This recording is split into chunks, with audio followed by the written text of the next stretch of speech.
आपने शरीर में 7 चक्रों के बारे में तो सुना होगा। इसी के छठे चक्र को आज्ञा चक्र बोलते हैं। ये हमारे दोनों आंखों की तरह हमारे चेहरे पे नहीं लगा होता, लेकिन दोनों आंखों के मध्य भाग यानी कि दोनों भौं के बीच में स्थित होता है, जिसे हम तीसरा नेत्र भी बोलते हैं। दोस्तों, आप कभी भी शिव जी की कोई तस्वीर देखते हैं तो आप देखते हैं कि उनकी दोनों आंखों के मध्य भाग में एक तीसरा नेत्र भी है, लेकिन यह सिर्फ मनुष्य की कल्पना मात्र है। वास्तव में क्या ऐसा होता है? इसी बात को जानने के लिए हम इस वीडियो में इस विषय में चर्चा करेंगे। दोस्तों, ये वीडियो काफ़ी इंटरेस्टिंग होने वाला है, इस बात को तो मैं आपको गारंटी के साथ कहती हूँ। तो इसी के साथ सबका बहुत बहुत स्वागत है योग श्रृंखला विद पायल में। आगे बढ़ते हुए हम चर्चा करते हैं आज्ञा चक्र यानी कि तीसरा नेत्र क्या होता है। तीसरा नेत्र 7 चक्रों में से छठे चक्र को कहा जाता है, जिसकी सूची जिसके नाम मैं फिर दोबारा इस वीडियो में दे रही हूँ। और हालांकि ये मैं पहले भी इस बारे में चर्चा कर चुकी हूँ। जिन्होंने मेरा वो वीडियो नहीं देखा है कुंडलिनी जागरण, तो मैं उसका लिंक भी डिस्क्रिप्शन बॉक्स में दूंगी। तो हमें तीसरा नेत्र यानी कि आज्ञा चक्र को जागृत करने से पहले उससे पहले के 5 चक्रों को जागृत करना अनिवार्य हो जाता है। अगर आप इन 7 चक्रों के विषय में विस्तृत जानकारी चाहते हैं तो एक बार कमेंट बॉक्स में जरूर बताइएगा। दोस्तों, तीसरा नेत्र यानी कि आज्ञा चक्र हमारे भौतिक शरीर का हिस्सा तो नहीं होता, लेकिन ये हमारी प्राणिक प्रणाली का हिस्सा जरूर होता है, जो कि भौतिकता से परे होता है, जिसे हम आत्मज्ञान और आत्म ध्यान द्वारा जागृत कर सकते हैं। इस चक्र को हम आदि योगी द्वारा बताए गए सच्चे ज्ञान और सच्चे ध्यान द्वारा प्राप्त कर सकते हैं व महसूस कर सकते हैं। इस चक्र के जागृत होते साथ ही हमारा मन परमानंद की स्थिति में पहुंच जाता है। वह हमारे शरीर के, हमारे मन के जितने भी पीड़ा, जितने भी दुख हैं, वो सभी धीरे धीरे दूर हो जाते हैं। हमारे मन की पीड़ा, हमारे मन के दोष, द्वेष, जितने भी कोई भी कष्ट है, वो सदा के लिए नष्ट हो जाते हैं। इसी कारण इसे सुख मन या योग हृदय के नाम से भी जाना जाता है। दोस्तों, यहाँ तक कि उपनिषद में इसकी व्याख्या करते हुए बताया गया है कि जिन साधकों का आज्ञा चक्र यानी कि छठा चक्र जो जागृत हो जाता है, तीसरा नेत्र जागृत हो जाता है, तो उन्हें अंतध्वनि सुनाई देने लगती है। और अंतध्वनि स्वयं परमात्मा के शब्द ही होते हैं। और धीरे धीरे जब ये ध्वनि साफ होने लगती है तो साधक के लिए ब्रह्मांड के दरवाजे तक खुल जाते हैं और उस साधक को ब्रह्मांड में कहीं भी आने जाने की आज्ञा प्राप्त हो जाती है। इसीलिए इसे आज्ञा चक्र कहते हैं। दोस्तों, जब मैं अंतध्वनि की बात कर रही हूँ तो मुझे एक बात याद आ रही है कि एक व्यक्ति को अपने कानों के अंदर बहुत सारे रेडियो की आवाज सुनाई दे रही थी। उसको ऐसा लग रहा था मानो जैसे उसके कान के पास बहुत सारी आवाजें एक साथ आ रही हैं। इसीलिए वह परेशान होकर डॉक्टर के पास जाता है। तो डॉक्टर पूछता है कि आपको क्या परेशानी है, तो वो बताता है कि डॉक्टर साहब, मुझे ऐसा लग रहा है कि जैसे कोई रेडियो मेरे कान के पास आकर जोर से बज रहा है। तो डॉक्टर पूछते हैं कि आप बताइए कि आपको क्या सुनाई दे रहा है। तो उस व्यक्ति ने जिस गाने की लाइन उस डॉक्टर को बताई तो उसे सुन के वह डॉक्टर भी हैरान रह गया, क्योंकि वो गाना वो डॉक्टर अपने घर पर रेडियो के द्वारा सुनकर अपने क्लिनिक पर आया था। उस व्यक्ति को ऐसा लगने लगा मानो जैसे वह पागल सा होता जा रहा है, लेकिन कुछ समय बाद कुछ चीजें इतनी तरीके से साफ होती गई कि उसे समझ में आने लगा कि ये सब उसकी अंतर आत्मा की आवाज है, उसके आज्ञा चक्र के जागृत होने का संकेत है, जो कि वह योग साधना के द्वारा प्रयास कर रहा था।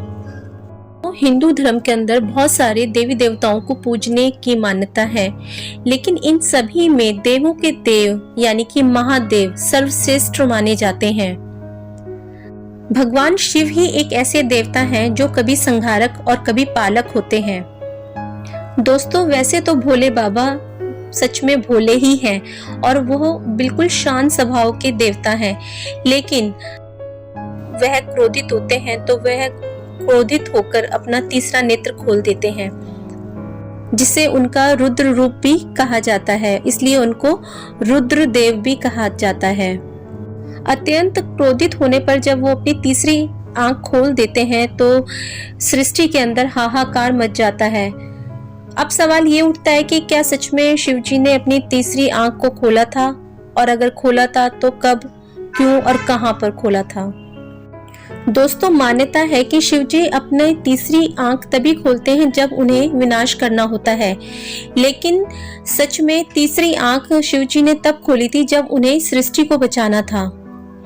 इस रहस्य के बारे में हमें पूरी जानकारी अगर जाननी है तो हमें महाभारत के छठे पर्व अनुशासन पर्व को पढ़ना होगा, जिसमें इस बात पर से पूरा पर्दा उठाया गया है, इस रहस्य को खोला गया है। तो तीसरा नेत्र खोलना इतना आसान नहीं है जितना आसान आपको ये सारी बातें सुनना लग रहा है। इतनी जल्दी तो रात को सोने के बाद जब हम सुबह उठते हैं तो हमारी आंखें भी नहीं खुलती, और हम बात कर रहे हैं तीसरा नेत्र यानी कि आज्ञा चक्र को जागृत करने की। और ये आज्ञा चक्र जो कि बिल्कुल विलुप्त होता है, इसे जागृत करने के लिए आपको किसी महात्मा या गुरु का सहायता लेनी पड़ती है या नाम दान लेना पड़ता है, जिसकी अनुकंपा अगर आपके ऊपर हो जाए, ईश्वर का अगर आशीर्वाद आपके ऊपर हो जाए तो आप आज्ञा चक्र को जागृत कर सकते हैं। इसे जागृत करने के लिए निरंतर कठिन अभ्यास, योग साधना और नाम जाप करना पड़ता है। दोस्तों, जब भी आप अपने आज्ञा चक्र को जागृत करने का प्रयास करेंगे तो आप योग में होंगे और आप अपनी पीनियल ग्रंथि को सक्रिय करने का प्रयास करेंगे। इस प्रकार से आप अपनी मानसिक क्षमताओं को बढ़ाते जाएंगे। दोस्तों, हम सभी जीवन की भाग दौड़ के अंदर अपने आप से दूर हो जाते हैं और अपने पर से हमारा जो खुद का विश्वास है वो भी डगमगाने लगता है। हम सुनी सुनाई बातों के कारण अपने ऊपर अविश्वास करने लगते हैं, लेकिन यदि हम योग करते हैं तो योग हमें खुद से खुद को जोड़ता है। जीवन में हम योग को अपनाकर रोज क्रियाएं कर कर अपने मन की शुद्धिकरण कर कर स्वयं को हम बिल्कुल प्योर कर सकते हैं और धीरे धीरे अपने आज्ञा चक्र को भी जागृत कर सकते हैं। जब हम रोज योग साधना करते हैं, निरंतर प्रयास करते हैं, तो हमारी मेंटल कैपेबिलिटी इतनी मजबूत हो जाती है कि हम साधारण से असाधारण होते चले जाते हैं और परमात्मा के सानिध्य में धीरे धीरे अपने आप को महसूस करने लगते हैं। दोस्तों, आज्ञा चक्र कोई ऐसा चक्र नहीं है जिसके जागृत होते साथ ही कोई भी व्यक्ति रातों रात शक्तिमान बन जाएगा। मैंने कई साधकों को देखा है जिनके माथे के बीच में एक निशान सा होता है।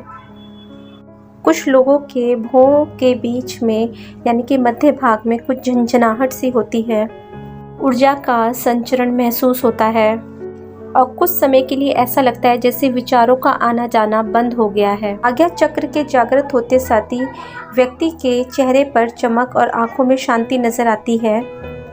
उसे दिव्य अनुभूतियाँ होनी शुरू हो जाती हैं। लेकिन दोस्तों, ये सभी अनुभूतियाँ साधक के संस्कारों के द्वारा भी हो सकती है। ये कह सकते हैं कि उसके जमा संस्कारों के द्वारा भी हो सकती है कि सभी साधकों की अनुभूतियों के अंदर विभिन्नता मिल सकती है। आज्ञा चक्र को जागृत करने की शुरुआत ही सिद्ध योग से होती है और बाकी के जो 5 चक्र होते हैं वह अपनी मात्रा में जागृत होने शुरू हो जाते हैं। जितनी मात्रा में उनको जागृत होना चाहिए वह जागृत होते हैं। यह बात भी साधक की स्थिति पर निर्भर करती है। दोस्तों, सिद्ध योग को हम ऑटोमेटिक योग भी कह सकते हैं। यह इतना सरल, सहज और प्रभावी होता है जिससे कि व्यक्ति अपने वह भौतिक जीवन की उपेक्षा ना करते हुए आध्यात्मिक जीवन की ओर बढ़ता चला जाता है। यही वह योग है जिसमें आध्यात्मिक विकास चलता रहता है।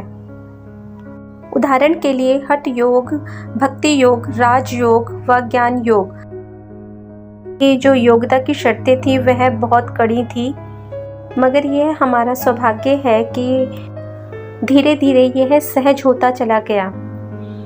तो इसके लिए मैं यही कहूँगी कि अगर आप योग साधना करते हैं और प्राणायाम करते हैं और अपनी कुंडलिनी को जागृत करना चाहते हैं, तो इसके साथ साथ आप अपना आज्ञा चक्र भी जागृत कर सकते हैं।